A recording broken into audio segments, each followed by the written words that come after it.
El cambio más grande que tuvo en su vida fue el día que se dio cuenta que ganar plata es una habilidad. En las primeras generaciones de emprendedores que vimos en los años, digamos, 2012, 2015, era muy común que esto era un hobby cool, ¿no? Pero cuando las papas quemaban, suerte, ¿no? Yo hasta aquí llegué porque está muy complicado, ¿no?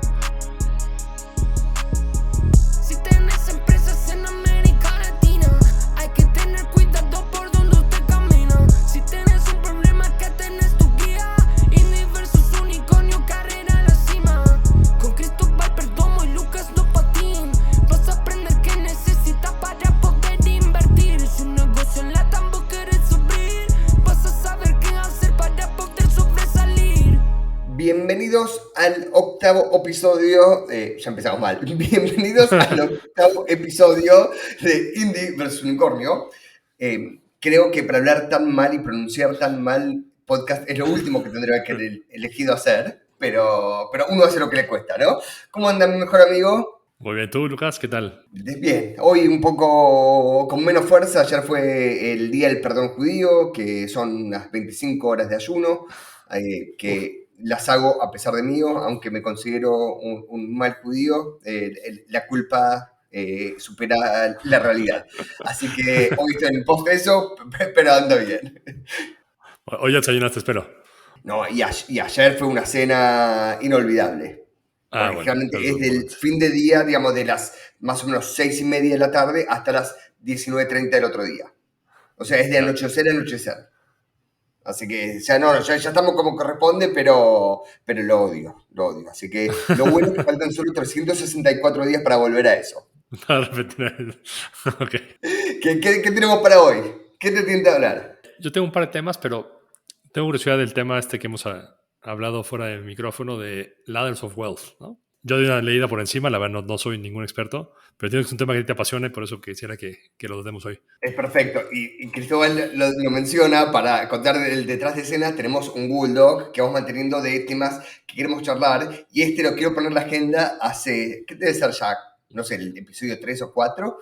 Pero siempre nos ponemos a charlar y nunca llega a estar hace como un mes y nunca llegamos a hablarlo. Así que Cristóbal me está dando, siente que fui un muy judío, entonces me está dando el placer de decir esto primero. Te lo has Bien, ganado. Ladders of Wealth, que significa básicamente las escaleras de la riqueza. Está basado en un post, un blog, que escribe un chico llamado Nathan Barry. Nathan es muy activo en Twitter, que lo pueden encontrar. Después les tiro el handle que no me lo acuerdo de memoria.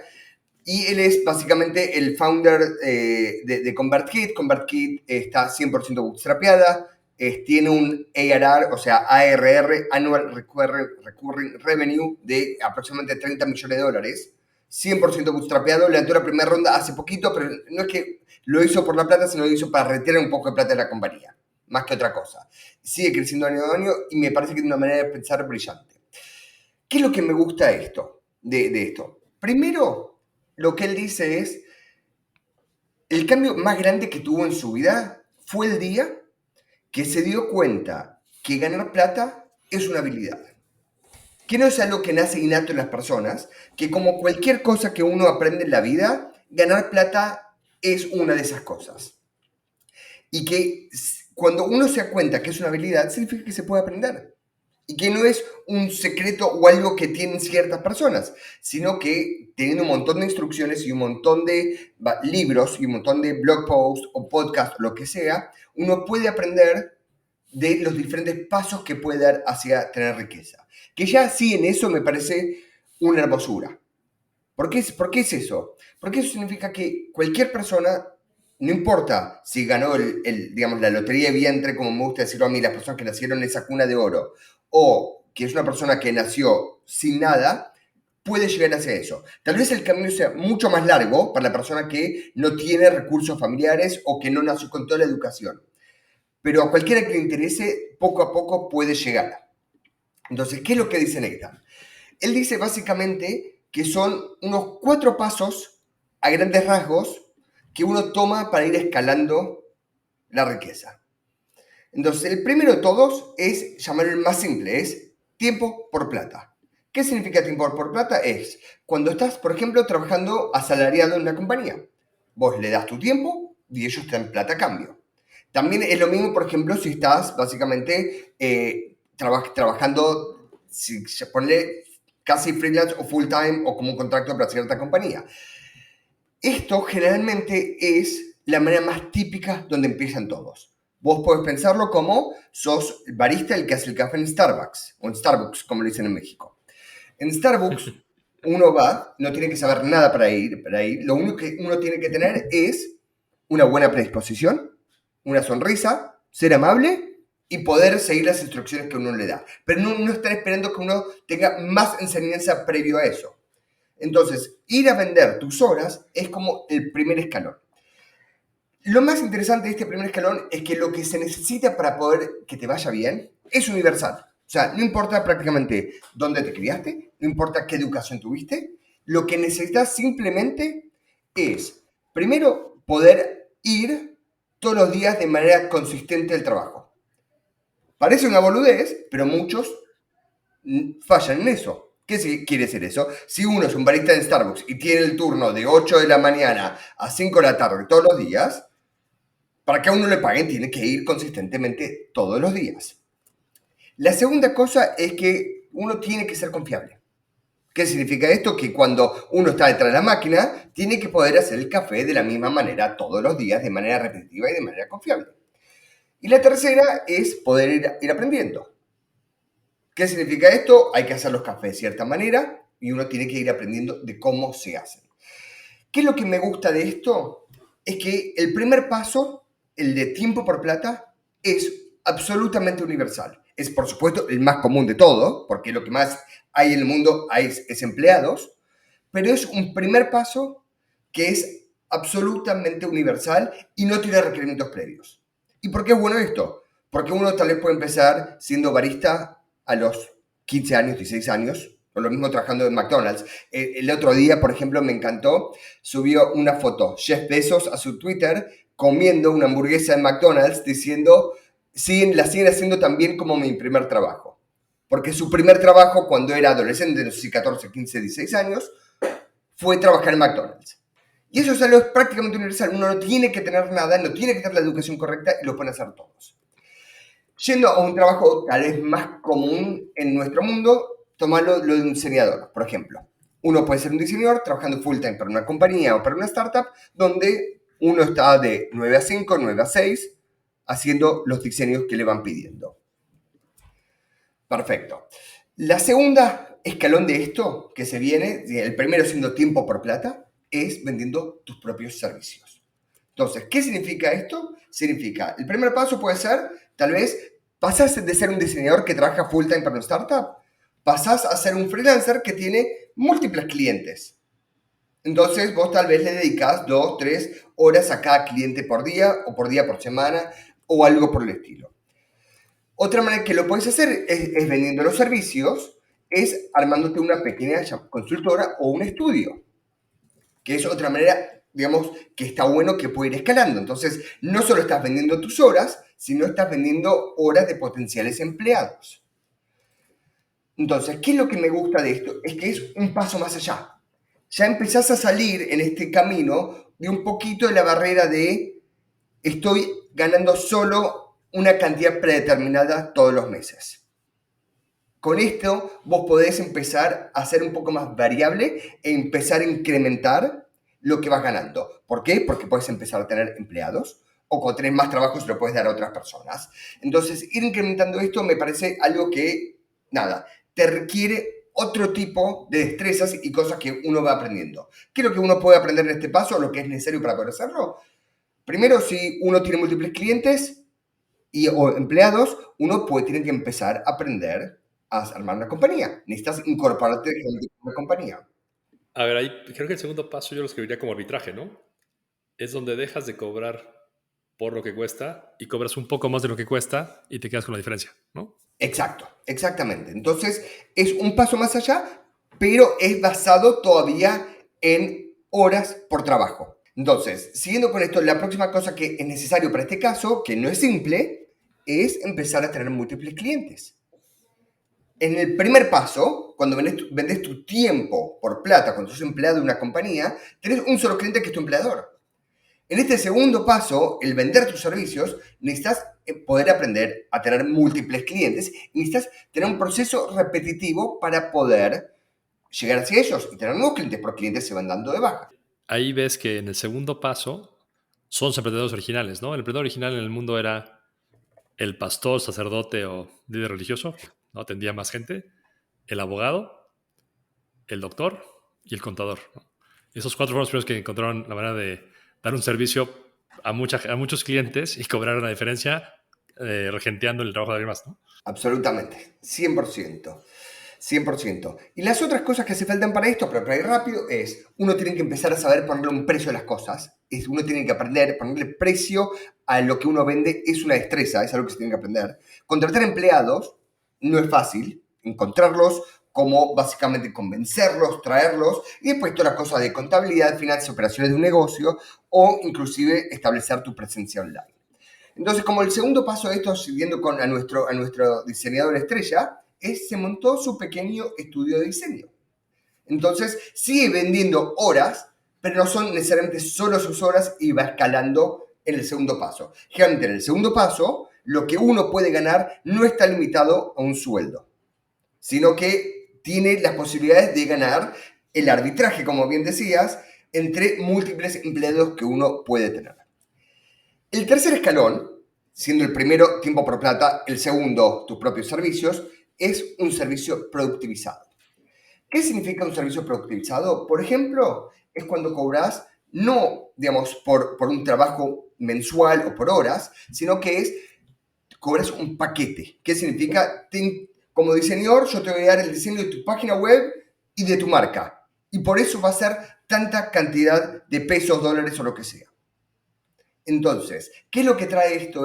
Saca el desarbitraje entre el entregable versus cantidad de horas, que ya es un cambio muy grande. ¿Por qué? Porque te permite empezar y escalar de una manera distinta. Este es el momento, básicamente, donde uno se empieza a independizar de vender uno a uno la consultoría, porque uno está empezando a vender de manera, vas a llamarlo, empaquetada. Y es donde uno tiene que empezar a saber armar diferentes sistemas operativos, o lo que llaman SOPs, los Standard Operating Procedures, que es cómo armar los diferentes escalones de ya sea ventas, entregables, el servicio al cliente, etc. Entonces, estas son cosas súper interesantes. ¿Por qué? ¿Qué es lo que trae? Me parece espectacular este tercer escalón. Primero, lo que trae muy lindo es que te obliga a empezar a vender masivamente. Y al empezar a vender masivamente, uno tiene que saber escribir un buen texto, lo que se llama en inglés el copy. O sea, yo creo que saber escribir texto es un superpoder absoluto. Entonces, cuando podés saber armar copy, es algo que importa.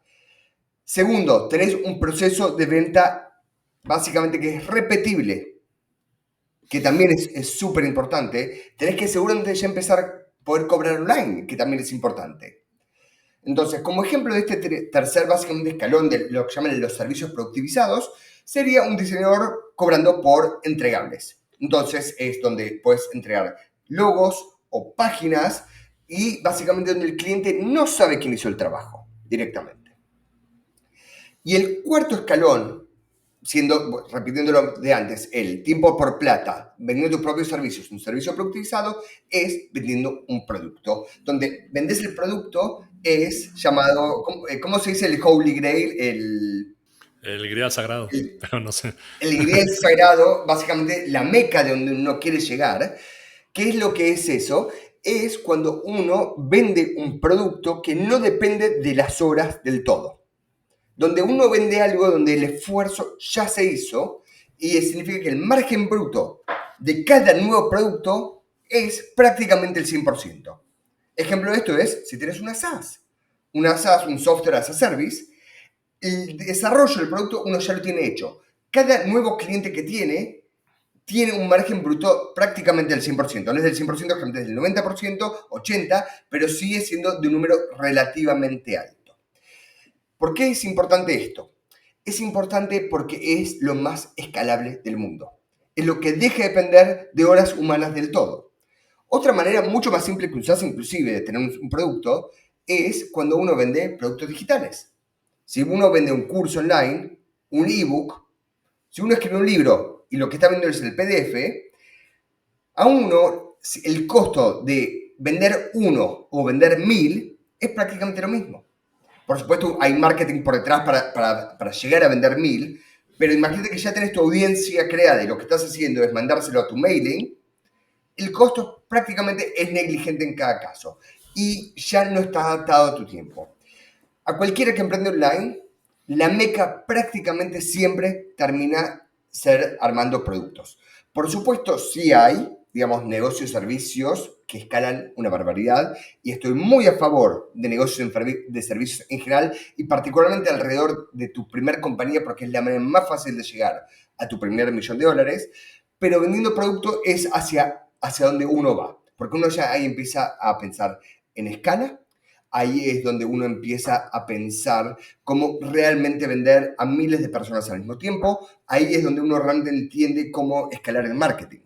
Siendo con nuestro diseñador, imagínense que es tan bueno armando sitios y armando básicamente diseños, y armó de esto, al productivizarlo, al tener un servicio productivizado en nuestro escalón previo, armó un SOP, una manera de operar completamente detallada, paso a paso, que él decide vender este curso de cómo armar tu propia servicio productivizado de diseño. Y eso lo puede escalar al infinito. Porque lo lindo de esto es que termina siendo prácticamente todo ganancia. Entonces, estos son los 4 escalones. Generalmente las personas empiezan y van progresando en esta misma progresión. Esto diría que es la gran mayoría. Hay personas que son visionarias y lo entienden esto y saltan directo a uno y el otro, que también está perfecto. Y lo que dice es básicamente que hay 8 principios de riqueza que me parecen interesantes detrás de esto.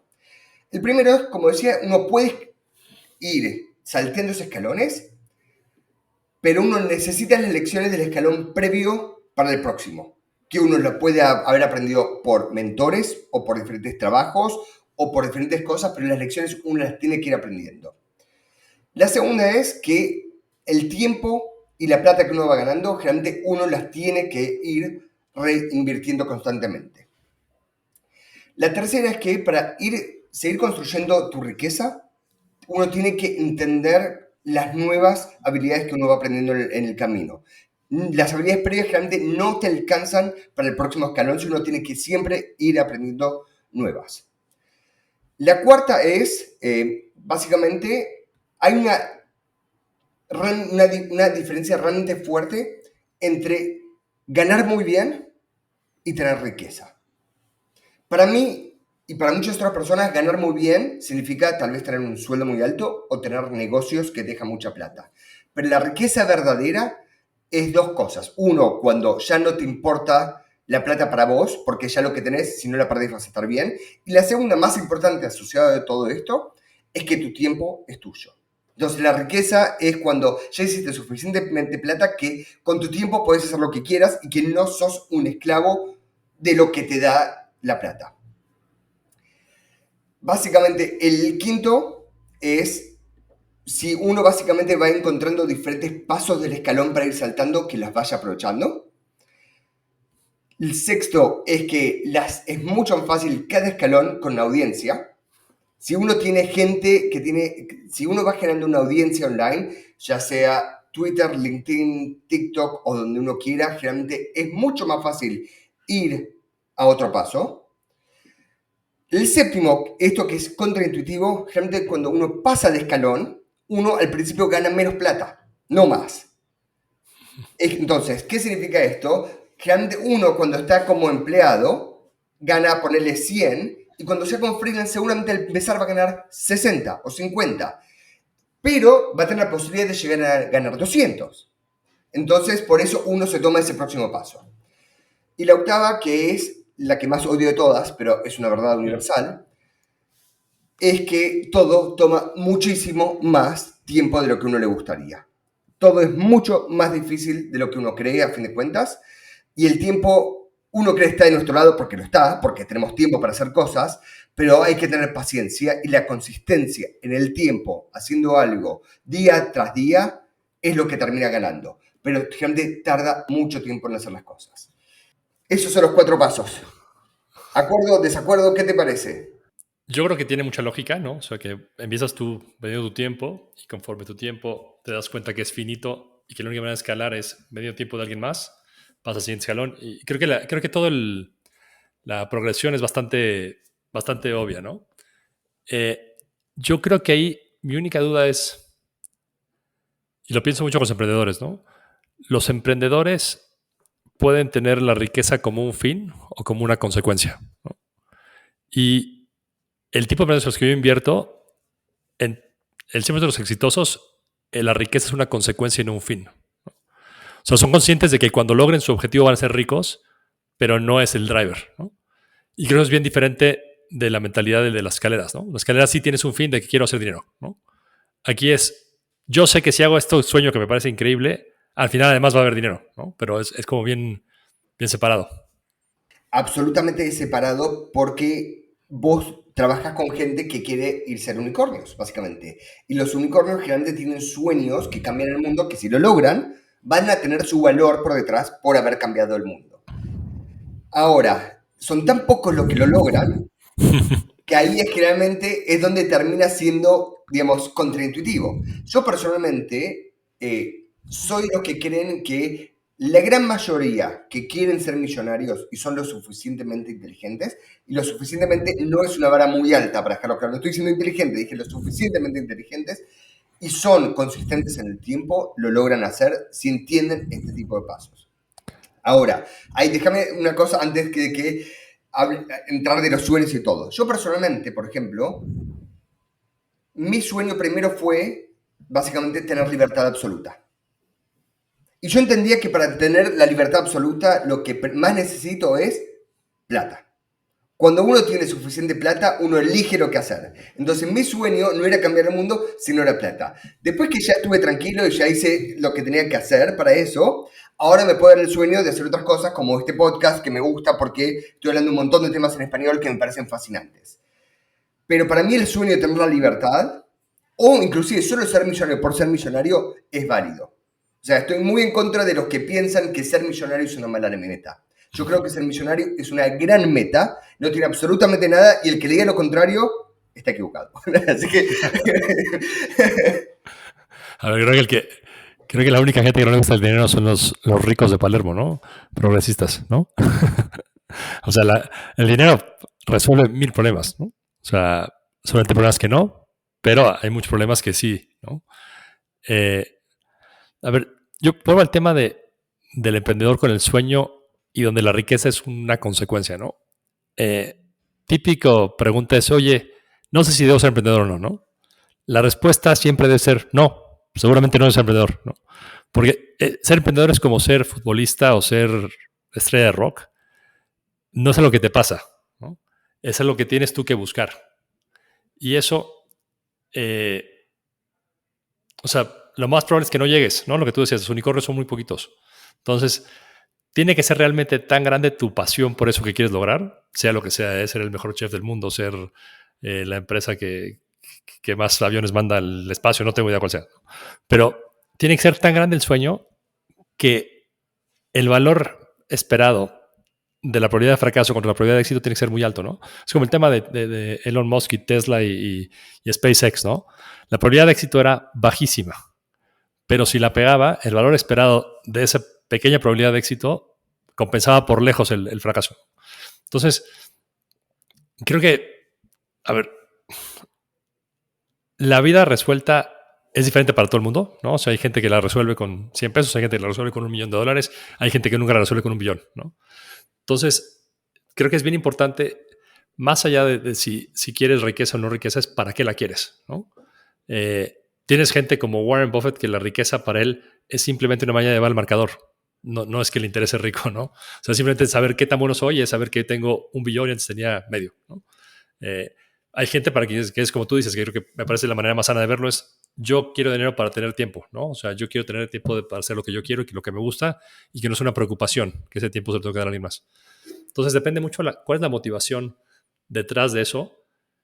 Hay quien quiere el dinero para hacer cosas malas, ¿no? Y creo que también ahí está mal, ¿no? O sea, hay gente que realmente dice, yo quiero ser rico para poderle rastrear en la cara a la gente, ¿no? O sea, creo que hay malas motivaciones también para hacer dinero, ¿no? Pero en general, si la motivación detrás de para qué quieres el dinero es buena, se vale. Estamos de acuerdo en eso. Uy, espera. Estamos 100% de acuerdo con eso. Básicamente, hay una cosa que en el estado que quería charlar que tengo que preguntarte es, pusiste founders con asistentes en el listado. Y esto es como un poco cambio de tema, pero me parece interesante. Lo pregunto porque me parece interesante porque probé con un asistente y no le encontré, digamos, no supe aprovechar el valor. Es la mejor manera de decirlo. ¿Cuál es tu opinión? A ver, vamos un poquito más a mi pasado. Yo como abogado, me recibí de abogado y una de las cosas que me dio el despacho en cuanto fui abogado fue un asistente, ¿no? Y la verdad es que se volvió un trabajo buscarle trabajo, ¿no? O sea, ¿qué hiciera ella? ¿No? Me tardaba más dictando una carta que haciéndola yo. Me tardaba más haciendo una llamada que haciendo yo la llamada. O sea, como que no vi que hubiera manera de consumir el tiempo, ¿no? Al final lo que yo acabé haciendo fue diciéndole, oye, esta asistente creo que tiene que servir a más gente que a mí porque yo quizás la use un día a la semana y una hora, ¿no? Entonces, esa fue mi solución. Luego, más adelante, cuando fue el mundo corporativo, igualmente tenía un asistente. Mismo caso, acabamos siendo un pool del asistente con más gente. Entiendo que hay cosas que puede resolver un asistente, pero me voy más al lado del founder, ¿no? El signaling de un asistente es pésimo, ¿no? El signaling de un asistente es, yo estoy para cosas más importantes que lo que hace mi asistente, ¿no? Entonces, y esto me vino a la mente en la mañana, porque en la mañana un founder que me buscó, le contesto y no me contesta, él me contesta el asistente, ¿no? Diciéndome cuál es la disponibilidad del founder que me buscó, ¿no? Entonces ahí es como, a ver, ¿de verdad es tan poco importante para ti esto como para que me mandes tu asistente a agendar la llamada? Me parece válido, pero tienes que remarla contra eso, ¿no? O sea, la vara la has puesto como 5 metros arriba si quieres que yo invierta. Porque yo entiendo tener un asistente cuando son más de 150 empleados, entonces el costo marginal del asistente es muy bajo, con lo cual se justifica. O cuando ya tu compañía genera $100 millones de utilidad, dices, bueno, ese tiempo que me toma, no sé, buscarme un avión, lo hace alguien más. Pero como founder, buscar capital y tener asistente, primero no lo hagan y si lo hacen, escóndanla, ¿no? Escondan a esa persona. Porque no hay, o sea, nadie va a creer que es importante porque tienes un asistente. O sea, ese signaling de que, tengo asistente, entonces soy una persona de cierto rango, se acabó en los años 50, ¿no? Hoy en día no existe. No sé, tu experiencia, ¿tú alguna vez tuviste asistente por gusto o fue? Como te mencioné, probé por primera vez este año. Pobre, creo que no le gustó mucho porque no tenía muchas cosas para que haga, honestamente. O sea, como decías, tardaba más en enseñar que otras. Que ahora, voy a dar 2 puntos contrarios que escuché. Primero tengo un muy buen amigo, que algún día lo tenemos que traer el podcast como invitado, que se llama Juan Martitegui. Juan es lo que yo consideraría de ser de los 5 mejores marketers que hay en Latinoamérica, que es una bestia absoluta. Y Juan tiene un sistema operativo propio. ¿Qué significa esto? Tiene un documento vivo que lo va editando constantemente, que tiene aproximadamente entre 60 y 100 páginas, que menciona todos los aspectos de su vida. Cómo es su pareja, cuando es su cumpleaños, las grandes fechas, sus hijos, cómo manejarlos, qué fechas, diferentes, cada hito de su vida y cada cosa la tiene estipulada en un documento. Y tienes a su asistente, que lo único que tenía que hacer es seguir el sistema operativo de Juan para poder seguir con esto mismo. Algún día lo voy a traer para que hable cómo lo usa, pero es impresionante y él le saca un valor increíble. Yo creo que personalmente no lo pude hacer funcionar porque no soy suficientemente metódico como Juan para poder armar este sistema operativo.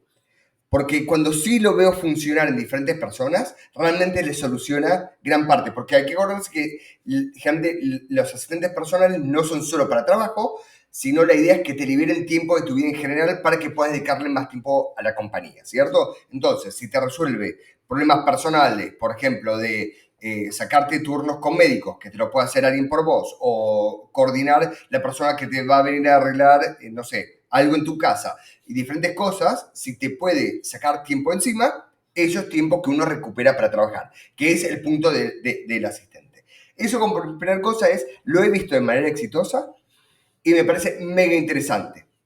La segunda cosa es que no puedo acordar quién, creo que es un personaje medio controversial, que es Keith Rabois o Rabois, no sé cómo se pronuncia, que es el founder de Open Store, es partner en Founders Fund y diferentes cosas.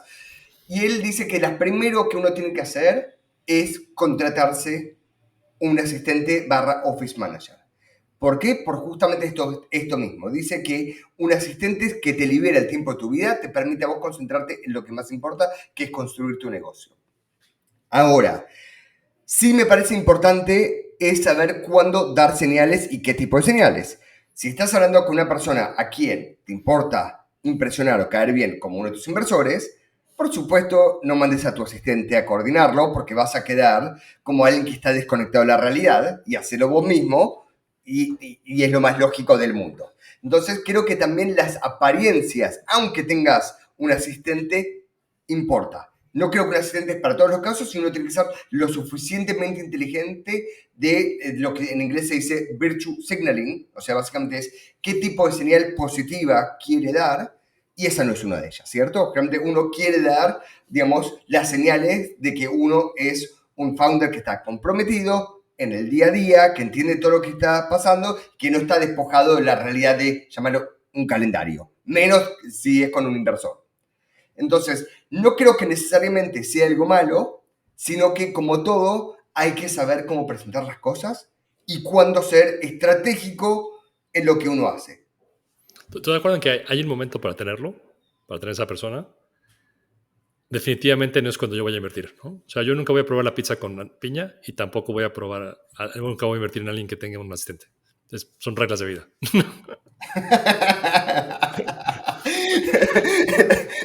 Está muy bien. Con lo de la pizza con Ana estamos completamente de acuerdo. ¿Qué otras reglas tienen? ¿En cuáles otras no invierten? ¿Cuál otra? Bueno, founders part-time, ¿no? Tenemos una excepción en el portafolio porque existía esta promesa de que ya el mes que entra viene full-time. Nunca llegó.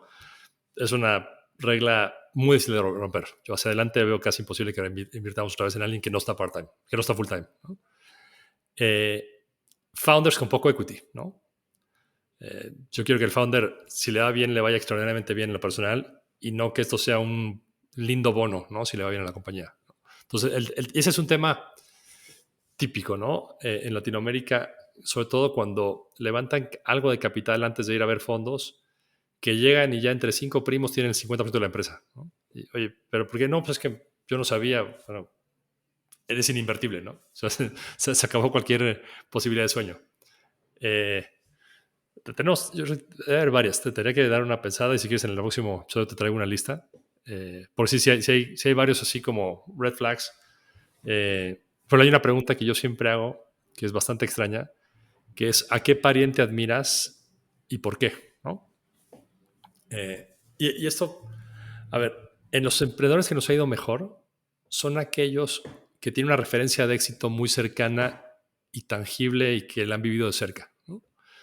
Quien te dice que quien la persona que más admira es Steve Jobs, pues, no sé, bien por ti, ¿no? Pero no es lo mismo decir, inclusive el éxito es muy relativo, ¿no? O sea, quizás para el éxito para alguien es a quien más admiro es a mi abuela porque mi abuela se quedó viuda en los años 70, sacó adelante una familia en una época que era muy difícil como mujer hacer una vida profesional y además fue súper exitosa en el profesional. Wow, ¿no? O sea, no sé si el señor es millonario o no, pero son cosas de éxito muy tangibles, ¿no? Y que te empujan a no tirar la toalla, ¿no? Y más en Latinoamérica, quizás esto se ve en Argentina, sí que estamos a ese tema, pero en países como Colombia, como Chile, como México, como Brasil, donde la capa de talento es muy delgada, la gente que emprende con ciertas credenciales tiene un montón de oportunidades. Entonces, emprender es solo una más de ellas y quizás no la mejor, ¿no? Porque es mucho más seguro hacer una carrera en American Express, llegar a vicepresidente y ganar mucho dinero, ¿no?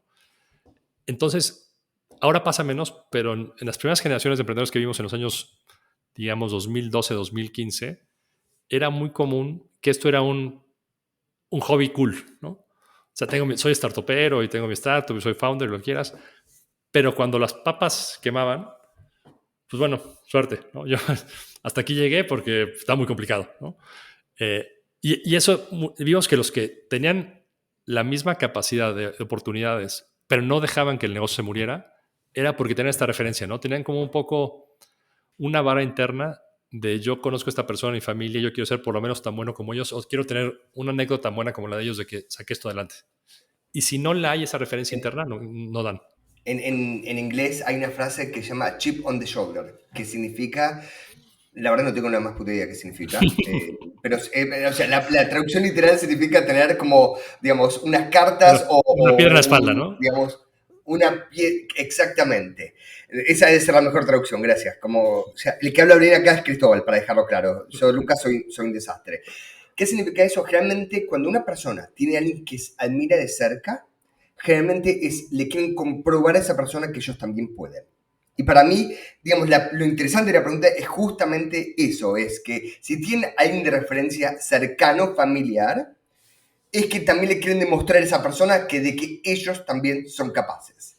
O sea, yo lo tiro por el lado negativo, no por lo positivo, pero a veces tener, como se llama, esa piedra en la espalda, pesa más que cualquier otra cosa. Yo te digo cuál es mi alerta roja total. O sea, la que para mí es, digamos, y la más fácil también de solucionar si uno le pone un poco de inteligencia. No puedo lidiar con founders desorganizados o desprolijos es la mejor palabra. ¿Qué significa desprolijos? Significa que contestan un mail sin un formato correcto. Yo creo que una persona que escribe, digamos, en formato correcto es que entiende las reglas del juego. No significa que a futuro no, digamos, deje de hacerlo porque él es antinatural, pero tiene que entender que las primeras interacciones con una persona que no conoce tiene que seguir la norma internacional de escribir. ¿Qué significa esto? Las primeras letras con mayúsculas, las comas y los puntos donde van, el doble espacio donde va. Uno puede ser desprolijo a futuro, pero las primeras interacciones, como uno se presenta, importa mucho. La segunda, que es parte de esto también, y está muy atado al sentido de urgencia, que es ¿cuánto tiempo tardan en responder? ¿Responden muy rápido o tardan mucho tiempo en responder? Si él me tarda más de 24 horas en responder, ya es una alerta roja enorme. Porque generalmente no hay una razón para eso y la trato de averiguar si la hay. Tal vez pasó algo en el medio, pero si no lo hay, para mí ya es alguien que no tiene el sentido de urgencia, que me parece terrible. La tercera es, pues, siguiendo con la desprolijidad, es cómo presentar la información. ¿Por qué? Porque la única manera de presentar información prolija es teniendo una cabeza prolija, habiendo pensado en detalle las diferentes aristas que tiene un problema. Entonces, me está presentando una problemática que hay en el mundo y una potencial solución de manera prolija. ¿Qué significa esto? Es de manera acertada, y acertado significa entendiendo a quién está hablando, quién es el cliente, cuál es el problema, cuál es la solución, cuál es el beneficio que es esa solución, contra quién están compitiendo. Alguien que haya pensado todas estas preguntas y lo pueda contar de manera prolija, me parece fundamental, porque también me está hablando de, primero, cuánto pensamiento ya le puso a esto. Segundo, que me está demostrando es, ¿puede comunicar esto de manera prolija o no? A mí en general, a mí no me gustan los pitch deck, o sea, yo estoy completamente en contra de armar, digamos, una PPT, porque creo que una PPT, detrás de un lindo diseño, puede esconder 1000 falencias distintas. Yo lo que prefiero es seguir la metodología de Amazon, que es armar un memo, digamos, o por escrito de las diferentes cosas. Inclusive hay un artículo que escribí que está en nuestra página que se llama Memo, indie.build, BUILD /memo, que lo ponemos en la nota del show, que es cómo armar el memo.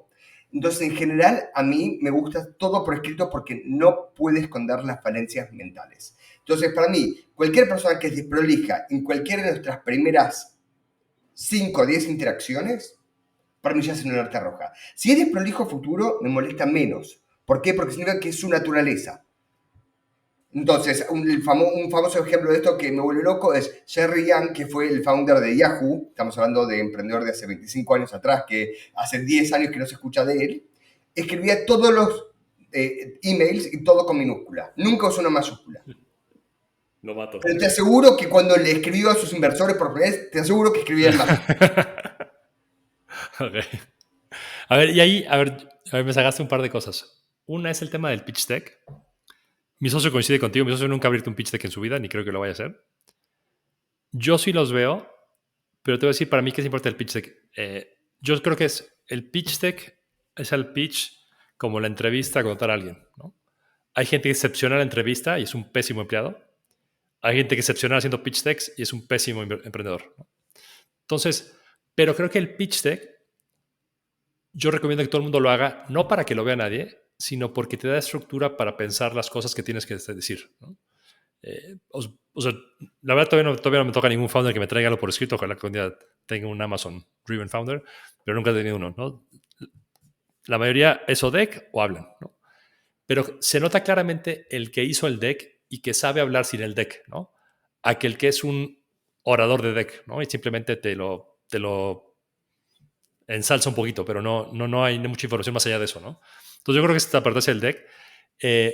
El tema de que seas de la desprolijidad de los founders, para mí la peor señal es no follow through, ¿no? O sea, no hagas lo que dijiste que va a hacer, ¿no?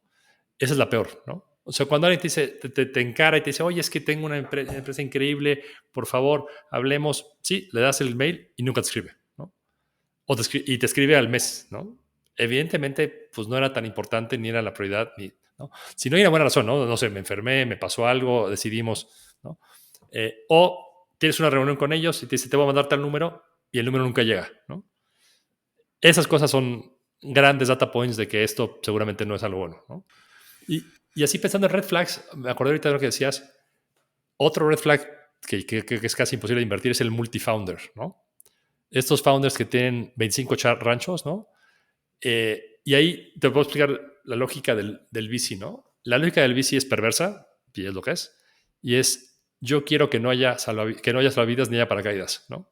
Yo quiero que te juegues la vida o la muerte en esta empresa. Porque si tienes un salvavidas, pues es muy probable que me dejes a medio camino. Por eso para mí es importante que esta sea tu única opción, ¿no? No sé, ¿tú cómo lo ves en...? A ver, es correcto. Yo personalmente soy de ese estilo. Es como quemar el puente, se le dice de cierta manera. Es llegar a la isla quemando el puente por detrás, donde no tenés manera de volver donde estabas antes. Esto para muchos puede significar renunciar completamente a lo que estaba haciendo antes. Uno tiene un trabajo seguro y renuncia a eso. O diferentes cosas que lo compromete uno para ir full, digamos, a lo que está haciendo. Estoy completamente de acuerdo que para ser una compañía que cambie el mundo, uno tiene que quemar todos los puentes. Ahora, creo que hay un montón de compañías, particularmente el tipo de compañías como Indie, digamos que nosotros creamos, que cuanto más mejor, digamos, por supuesto quiero decir, prefiero a alguien que esté full adentro, pero entiendo que hay diferentes circunstancias por las cuales no es óptimo. Pero igual pueden hacer una compañía que valga 10 millones de dólares. Entonces, pero porque no tienen que valer 1.000 millones. Es mucho más fácil generar una compañía que valga 10 millones que 1.000 millones. Y justamente esto de quemar el puente es algo tan complicado a veces. A veces porque no pueden psicológicamente los emprendedores y a veces porque la vida no los deja. ¿Qué significa esto? Tienen familias por detrás, tienen tal vez responsabilidades. Entonces, no quiero tal vez dejar de tener potenciales grandes emprendedores solo porque no me puedo dar el lujo de que quemen el puente. Todo de acuerdo, y creo que sí es diferente en tu caso que en el mío, ¿no? En mi caso, ahora sí que si no puedes dejar esas dependencias, pues no estás hecho para que te invierta, tristemente. Pero yo sí necesito esa, ¿cómo te diría? Esa ansiedad por llegar a ser una empresa que vale 1 billón, ¿no? Si no estás ansiedad... Tengo una pregunta. ¿Al cuánto tiempo en general, y esto es cambiando de tema, pero es algo que estuve pensando mucho en los últimos días, ¿al cuánto tiempo ya te das cuenta si una compañía va a funcionar o no del portfolio? Generalmente tarda a los 6 meses ya tenés una buena idea, al año, a los 2 años, a los 3. O sea, ¿cuándo vos creés que decís esto va a funcionar o no? La respuesta es más en negativo, ¿no? Es cuando te das cuenta que algo no va a funcionar, ¿no? Porque el que va a funcionar, pues va a funcionar hasta que no va a funcionar, ¿no? Entonces, vamos bien, pero quizás si llegamos, ¿no? Pero el no va a funcionar, típicamente en el primer año te das cuenta, ¿no? Es claro que no tienen tracción, que no tienen la capacidad de atraer clientes, de la capacidad de crear un producto interesante. Hemos tenido grandes sorpresas en contra de eso, ¿no? Empresas que dijimos esto no anduvo y de repente hoy es una de mis 5 mejores empresas, ¿no? Existe, ¿no? La probabilidad de eso es muy baja, ¿no? Por lo cual pues no saben a qué se apuestas. ¿Y por qué crees que en ese caso pasó lo que pasó? ¿Por qué crees que al primer año, 2 años, les iba pésimo? ¿Y por qué pudieron llamarlo o pivotear o agregar tanto más valor al mercado cuando parecía que no estaba agregando? Sin darte específicos de la compañía, del nombre, es una compañía que invertimos nosotros en el seed en 2016, ¿no? Y como típica compañía, en 2018, o sea, 2 años después, trató de levantar capital y no logró levantar nada, ¿no? Y nos estamos quedando sin dinero. Y el negocio original era un producto de un ticket muy pequeño, ¿no? Entonces, cambiar a un producto de ticket más grande significaba tener dinero para hacerlo, ¿no? Y no había, ¿no? Ni había de ellos, ni había de los inversionistas que nadie quería poner más, ¿no? Entonces dijimos, bueno, será lo que sea, ¿no? Ellos hicieron este pivote y lograron financiarse, bootstrapearon la compañía de 2016, que fue la única levantamiento de capital, hasta el año pasado. O sea, 5 años sin levantar capital y lograr una facturación de más de $30 millones. Fue 100% la capacidad de los fundadores de, al tener esta escasez de capital, inventarse cosas que no hubieran podido inventar. Si hubieran tenido capital, estoy seguro que no hubieran sido ni la mitad exitosos, ¿no? O sea, la escasez de capital fue lo que les dio los recursos para decir, ¿cómo hago para que esto sea rentable, ¿no? Pero, a ver, es que muchas veces es este tema, ¿no? El que tiene capital lo desperdicia, ¿no? Y el que no tiene capital es un genio. Pues es una regla y medio inflexible que tenemos. Absolutamente, y justamente esto, cuando hablamos en el capítulo pasado de los pros de hacer bootstrapping, es uno, cuando no tiene capital, es mucho más creativo. O sea, uno se obliga a buscar soluciones que son imaginables si no. Hay una frase de Warren Buffett sobre este tema, para que te la quedes ahí pensando, es Warren Buffett, sabes que no le deja nada a los hijos, ¿no? Les deja, no sé, $1 millón a cada uno, lo que sea, ¿no? Pero no le deja, dice, a los hijos hay que dejar el suficiente dinero para que hagan lo que quieran, pero no para que no hagan nada, ¿no? Y es un poco el tema del capital. Absolutamente de acuerdo con eso, sí, 100%.